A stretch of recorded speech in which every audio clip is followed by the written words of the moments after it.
নমস্কার বন্ধুরা, আজকে আমি এটা আমার দ্বিতীয় ভিডিও। তো সেই বন্ধু আমাকে যে চ্যালেঞ্জ দিয়েছিল, সে উচ্চ খেয়ে ভিডিও করেছিল যে উচ্চ খেয়ে পারবে না, খেতে পারবে না। তো আমি তাকে দেখিয়ে দিতে চাই যে আমিও পারি, আর উচ্ছেই নিয়ে এসেছি, কিছু ছাড়া, লঙ্কা তেল ছাড়াই কাঁচা কাঁচাই চিবিয়ে খাবো, কোনো ব্যাপার না। মানুষ মন থেকে চাইলে সবই পারে।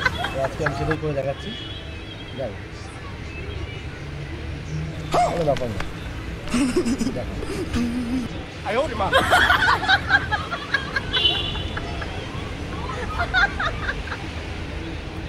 বন্ধু বলেছি পারবে না, পারবেন না। আর কালকেও তোমরা দেখলে একটা আর একটা যে ভিডিও করে যেটা আমি ছাড়িনি, এখন ছাড়বো, যে লঙ্কার ভিডিওটা করেছিলাম, ওটা আমি ছাড়বো, দুটোই একসঙ্গেই ছাড়বো, ঠিক আছে? তো লঙ্কা খাওয়ার পর যা হাল হয়েছিল, কিন্তু কিছু করে চ্যালেঞ্জ জানাতে গেলে নিজে মরে যাও, কিন্তু চ্যালেঞ্জ চাঙ্গা থাকে। চলো, জিও বল। गजब बेइज्जती है।